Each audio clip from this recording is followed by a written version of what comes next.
Hey guys, how you doing? All right, farming. Let me share with you what I've learned about the farming system, how to grow your own crops, what you should be looking for, give you some tips and tricks, and some advice, and maybe I'm full of shit. Who knows? Maybe this stuff is all obvious. If it is, sorry, but this is what I know. So, farming begins right here when you find this little jewel. When you find carrot seeds in the Black Forest. Okay? Pick it up. Voila. Carrot seeds. Okay? I ran all the way out here and searched for 10 minutes to find damn carrot seeds. I found everything but carrot seeds. So that's how you start farming, right?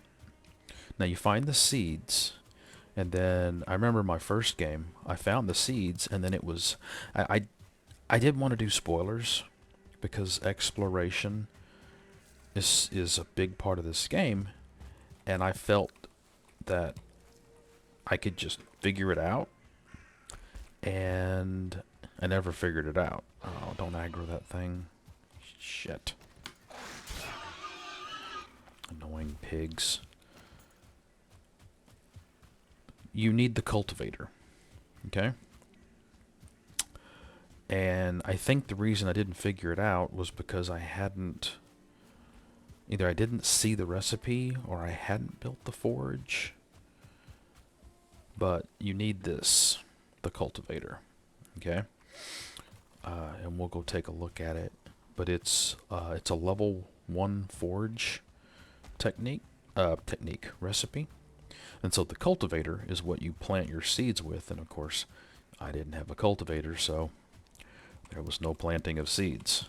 Now, the farming system is basically seeding and then planting your, let's just call it your production crops, okay? So you want to be very hesitant about burning all your early carrots, okay? And so as you can see, here's my latest garden run. I wanted to leave that there to show you how I do things normally. But let's take a look here at the old cultivator. There you go. So you will need bronze and core wood. And it does it upgrade? It does. I suppose it's semi-useful. I've never bothered. You'll get more durability. I don't know. I mean, it doubles the durability. I've just never bothered. So then the next thing you have to do with the cultivator is equip it, and then you have to cultivate, okay? And it'll turn your ground black like this, okay? And there you go, right? Okay, so this ground is all now cultivated. It gets a little bumpy, right? Okay, so what you're going to want to do is plant your first carrots. Now, you have to be careful. If you plant carrots too close to an object, watch what happens. No, come on.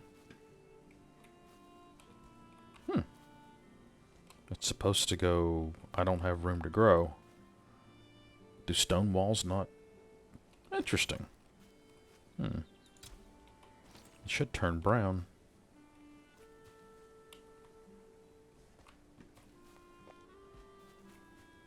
Okay. It always turns brown. There it goes. There it goes. Needs more room to grow. So that won't work. Okay. This is interesting.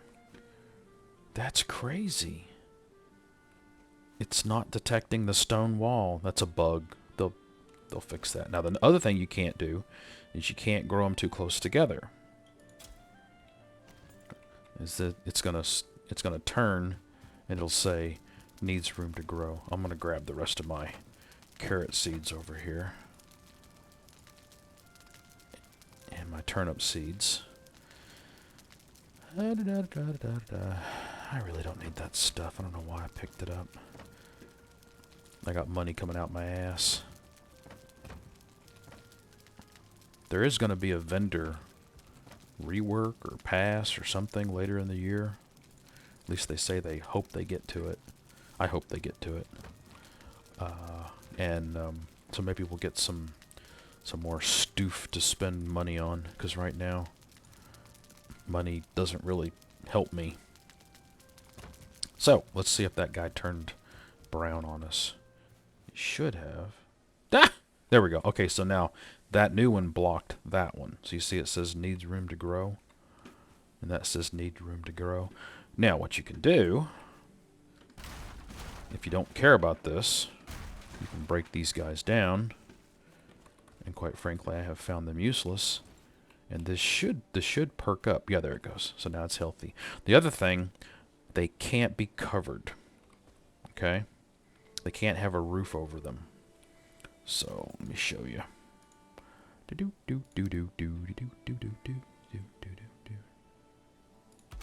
That should block that plant.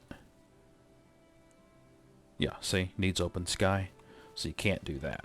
Okay, they gotta be open. Okay, so that's the basics. Okay, they can't be too close together.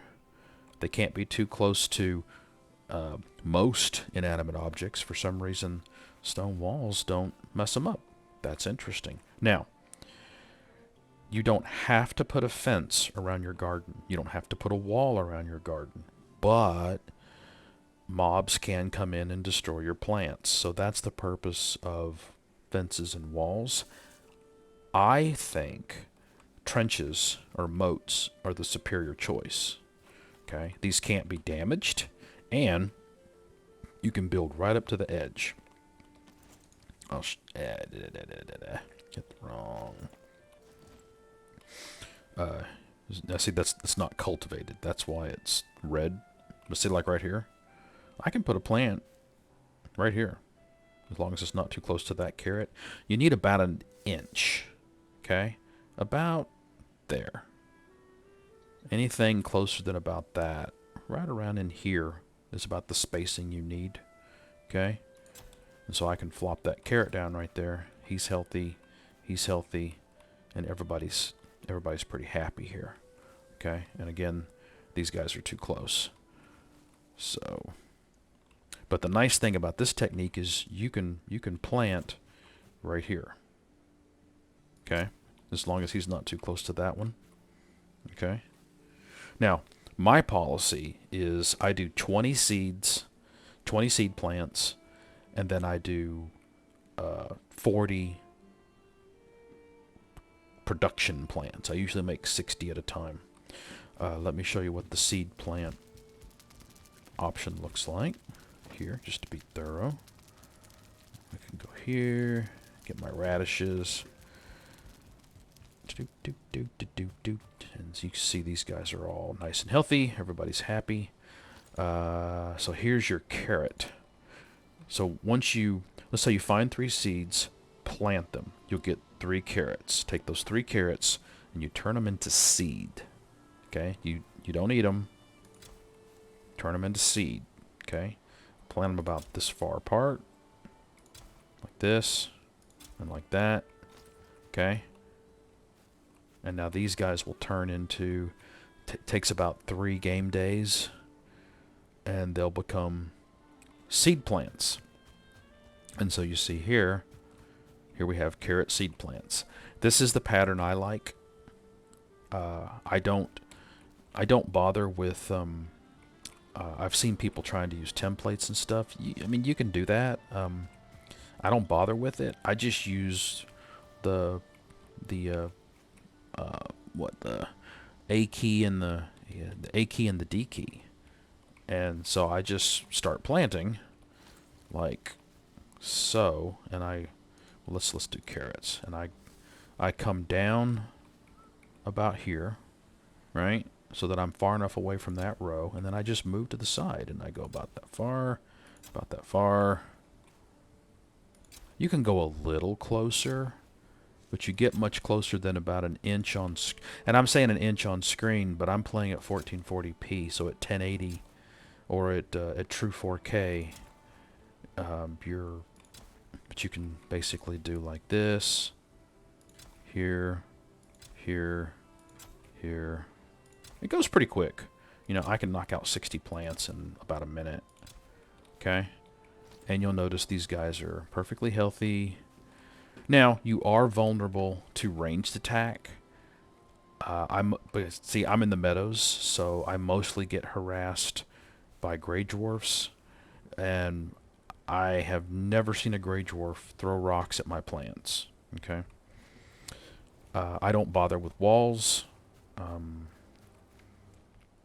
because I like to, you know, I use my jump to access my base. And even if you miss, if you land in the trench, just shift double jump and you're back in. So that's not an issue. And I have found this to be more than enough space for my garden. This is cultivated over here. I was conducting an experiment. That's the next thing I want to talk to you about, but I want to talk about it in the daytime so we can actually see what the hell's going on. So let's take a nappy nap.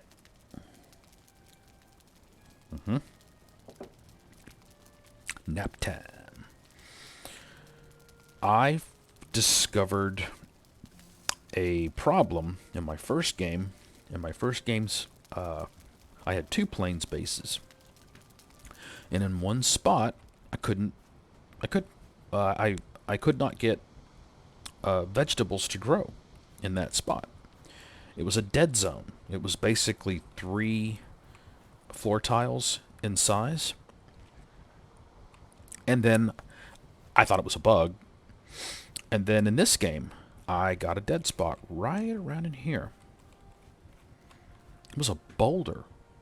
There was a rock just under the ground here. And I had to dig it up and break it up with a pickaxe and remove it. And then everything worked fine. So the needs room to grow is a sphere. It's a sphere around the plant. And so it has an X and a Y axis, as you would expect, but it also has a Z axis. And that damn stone that was just... in the plains, there was no part of the boulder sticking up. Here, there was a little teeny tiny patch of stone. And then I found another boulder. Once I dug down, to the side of it was a boulder that was completely covered by the soil, and I couldn't see it. And I broke them both up, removed them, and then I got some rocks and filled it back in, and then I smoothed it, leveled it, and then recultivated it, and voila, perfectly viable garden. So yeah, you find 3 seeds. Maybe you'll get lucky and find 2 or 3 plants and get 9. Plant all those seeds, turn them into carrots, and then take those 3 to 9 carrots, turn them into seeds, get yourself up to, I'd say, a minimum of 20 seed plants, because that'll give you 60 seeds. And so once you've got 20 carrot seed plants, then you plant 60 carrots. 20 of those are going to go back into seeding. 40 of them are going to be actual consumables. Okay? Then the next thing you're looking for when you get to the swamp is turnips. Okay? And I'm not going to go looking for a turnip plant, because the game is going to go, oh, he's looking for turnips. Let's just spawn thistles. So you will find the turnip plant growing in the swamp. You can see these guys are all healthy because they all have enough space. Okay? Now let's talk about what you make with these bad boys. Let me clean some of these up here. I won't pick them all, but I'll just grab a couple of lines here. Rows, whatever. Lines. Sounds like I'm doing Coke. Coca-Cola. YouTube, don't ban me for content or something. Shit. Anyway, what can you make? What can you make? Well, you're going to need mushrooms. Lots and lots of red cap mushrooms. Okay? And then you're going to need a cauldron, which requires tin. Put it over a fire. And make yourself some carrot soup. This is good food. This is really good for stamina. It's an 80-point total food. Lasts for 1,500 seconds. That's a nice long time. 500 seconds is 6 minutes, right? Wait a minute. 60 minutes times 5. 60 minutes times... It's 5 minutes. So this is 15 minutes, right? Oh, God. I'm embarrassing myself. Yeah, I have a minor in mathematics and I can't do 60 seconds. Okay, wait a minute. 1,500 divided by 60 seconds. 25 minutes? No. That can't be right. Ah, well, whatever. It's a long time. Really good food. So this is your, you've got your early Stone Age food, and you start moving into the Bronze Age, and carrot soup is going to be your first Bronze Age food, okay? And you want carrot soup. It's really good, okay? Really good stuff. And, the carrot soup and the turnip stew will last you a long time. In fact, I still use carrot soup and turnip stew when I don't want to burn my better stuff. I will use those. They're kind of my my casual. I'm just running around. If I'm not actively trying to clear fulling bases, or think of something else that's really dangerous. Lox. If I'm hunting lox, I'm going to eat plains food, because sometimes you get aggro, you get ads, and if you're just using carrot soup and turnip stew, you could die, and I don't want to die. So, now turnip stew requires your raw meat from deer and from boars and from wolves. This is excellent food. This is 100 food, 50-50, nice and balanced. I'm not going to say fair and balanced. Again, no politics. No politics. Let's just talk about games. Let's just keep it fun. So yeah. So there's your turnip stew. There's your carrot soup. Okay. That's how to plant. Now let's talk about the plains, because there's no new food in the mountains. You get the turnips in the swamp, and because I'm going to the plains, I'm going to go ahead and fully buff up here. Let me get my full rested bonus. 9 times out of 10. No, not 9. 99 times out of 100. When I step into my plains base, I'm perfectly fine. But every once in a while, a death skeeto will come bebopping in. Death skeetos can fly over your walls unless you do a very specific build type. You can go look at Firespark. He has a very interesting video on a plains base wall design that will keep death skeetos out. I don't bother. I've been attacked twice in 320 hours in my plains base by a death skeeto, and nothing else can get in, which nothing else means fullings. Fullings cannot get in this. And this I dug out and then leveled and raised a little bit, okay? This is how I prefer to build my plains base. These stakes, I put them here to see if they would keep the death skeetos out, and they don't. So this doesn't work. I might make a second line down here just to see if that works, because some of the plains walls designs for keeping out death skeetos, they're kind of a pain in the butt. Kinda. I mean, they're not too bad. This thing got damaged. Whatever. Would you just let me fix my damn wall? But anyway. Okay, so plains. So you have 2 crop types. You have barley, which is for your plains level food. And this is the plains tier food. Lox meat pie, best food in the game, right there. Lox meat pie. These are awesome. They're easy to make, easy to keep yourself in. They are very sustainable. Locks are everywhere, and once you get the porcupine, they're not that tough to hunt. The fish wraps are really good as well. So this is a 160 food. This is a 150. The fish wraps are a little bit more of a pain because you have to go fishing. I have a video on fishing. Um, I think fishing's fine, but now the blood pudding, this is the hard one because you need blood bags from the swamp, and sometimes I just can't find enough damn leeches to keep me in blood sacks and blood bags or whatever the hell they're called. This is a really good food. This is a 140 food, so it's the weakest of all of the plains tier stuff, but it's your biggest health buff. And you can see fully buffed up, it gets you to around 250, 251 when you're fully buffed, and then it starts to tick down. And you get an absolute buttload of stamina pips, you know. So yeah, this is your fantastic food here. Now, fantastic food sounds like a weird super group. So your flax, this is what you need to make all of the padded armor and all of the black metal weapons. The only thing you can make without flax in the plains tier is your shield. Okay, and you can do some of your, wait a minute.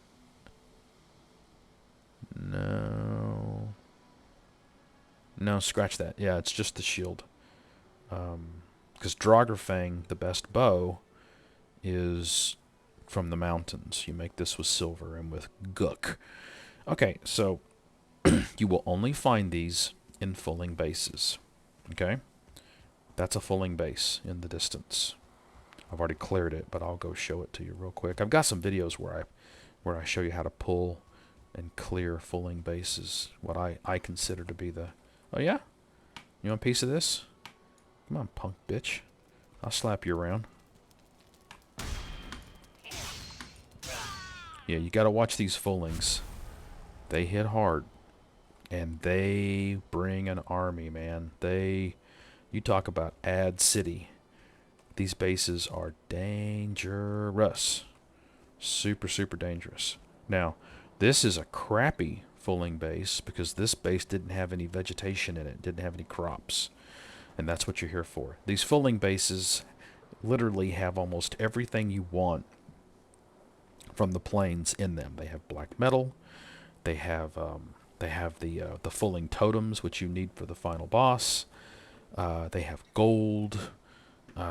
And they have flax and barley. This is the only place you'll get it, except for chests, which are in structures that are, wait for it, guarded by fullings. Usually there's chests in here. This base sucked. I don't think it even had one chest. The chests can have black metal, barley, and flax. Okay. The thing about farming in the plains is the barley and the flax will only grow here. So you have to have a plains base. You have to have it. Well, I mean, you don't have to. You know, you could say, fuck it, I'm not a farmer. Although Vikings were farmers. Quite good farmers, quite successful farmers. And you could just go farming.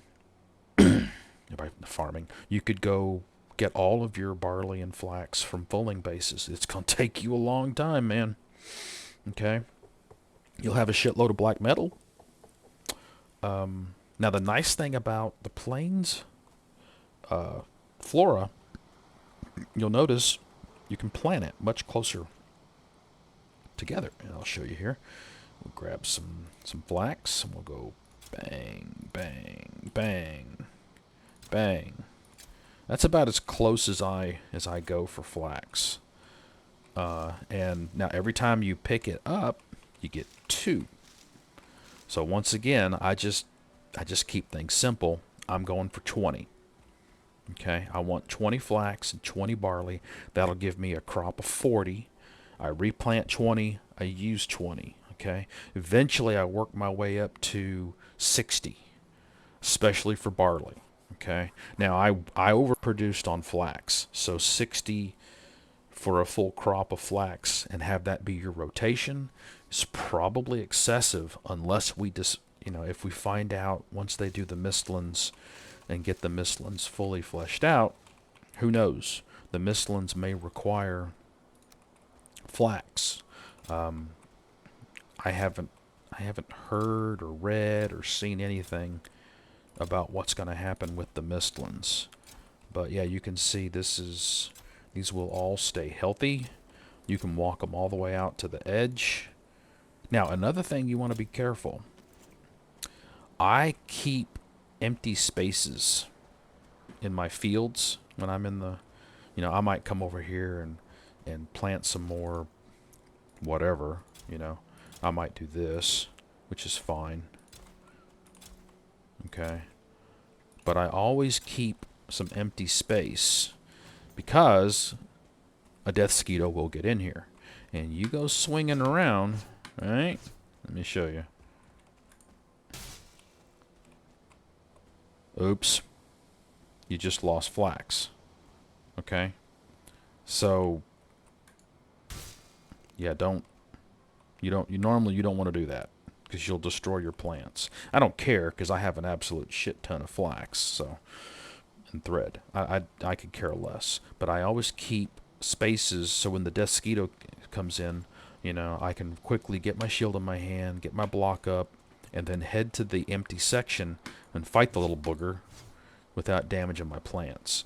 I only use the 26 degree roof shingles or roof tiles or what do you want to call them, and that's because you can walk on them. You can't walk on the 45s, and this way I can jump up here and fight. Just got to be careful though. You can damage your base, and you see I'm hitting it for 70. So yeah, you want to watch out for that. So now once you've got your barley and your flax, oh, I've got black metal on me. Get out of my way. Okay, so once you've got them on you, then you have to take the dragon tears or motor tears, or it's whatever it's those blue glowing ball thingies. Oh, what are they called? It's right here. These guys, dragon tears. Okay. You have to use them to make the artisan table. Once you got the artisan table, you can make the spinning wheel. Take your flax and go. Okay, and then this will spit out thread. And I'll show you. I have an absolute crap ton of thread here. Now, the other thing you'll need with the artisan table up, you'll need windmills. Now, I think, I haven't confirmed this, but I have a very strong hypothesis that I haven't fully tested. Windmills, number one, they are affected by wind and wind velocity. The faster the wind's blowing, the quicker they will process your barley. Okay? How much barley do I have? I have 9. So let's put 5 in here. 4. 1, 2, 3, 4. You notice the wind it's blowing that way. It's coming out of the north. This one will produce faster. So we'll see here. Okay. That's why I put in 2.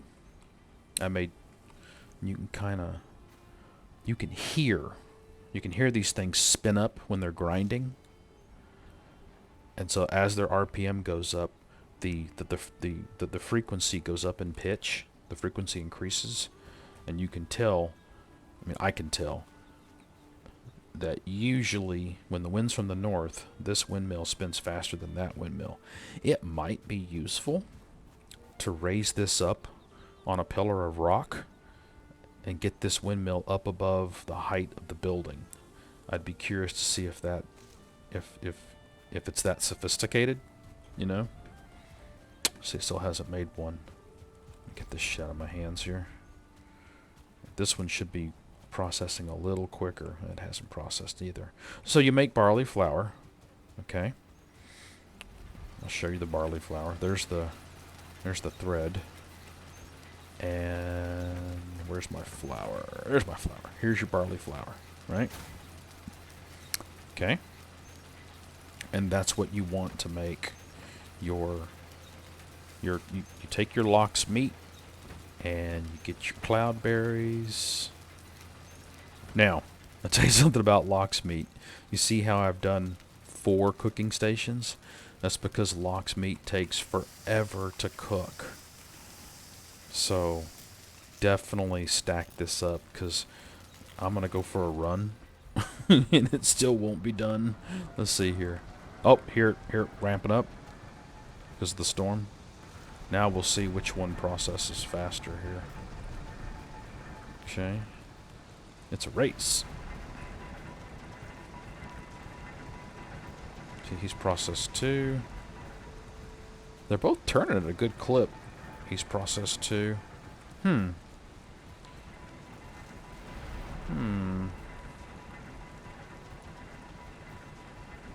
Interesting. They're either the same RPM or close.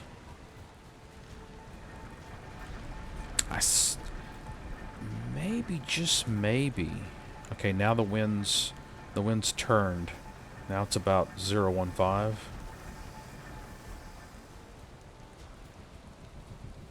Nope, this one finished first. Interesting. And so here's the flour. Okay. So we got our barley flour. And this one finished as well. Okay. Oh, here we go. Don't burn it. Don't burn it. I don't want to burn lox meat. It's too valuable. Okay, so once you got your lox meat and your barley flour, lox meat pie. So cloudberries, cooked lox meat, and this is, in my opinion, this is the best food in the game. It gives the same buff as serpent stew, but serpent stew is much more difficult to get your hands on. Let me show you serpent stew. Here you go. So they're both 80/80, which is really good, you know. But this requires sea serpent meat, which, you know, maybe you found a sea serpent spawn point and you can go farm it. I haven't been that lucky. The fish wraps are almost as good. This is a 160 food. This is a 150. And the blood pudding is only a 140. And again, the blood sacks, blood bags, are much more difficult to come by than the other food items that you have access to. So that's your lox meat pie. That's your flax. That's all the farming we currently have in the game. I had to think if I forgot anything else. Let's go back here and take a look at these guys here. And you can see they're all healthy. So you can see how this works. And see, this one still needs... See, that one's being blocked by that carrot. So put them about an inch apart. You don't need fences. Watch for boulders to dig up. You get the carrot seeds in the black forest, turnip seeds in the swamp. Flax and barley come from fulling camps. And that, my friends, is pretty much that. As long as I don't burn this lox meat. I hope that helped. I hope you found it interesting and entertaining and useful. And if you didn't, well, sorry. I do my best. But, you know, I hate to use the cliche, but nobody's perfect. And, you know, until we get more zones and more updates to the game, that's the extent. I usually run lox meat pies all the time because they're so easy to get my hands on. And then I run carrot soup and turnips when I'm just farting around. I've gotten away from using sausages because they burn thistle, and I need thistle for blood pudding. So that's a thing. Anyway, thanks for watching, guys. I'll see you next time. Like, subscribe, and share. Have a good one.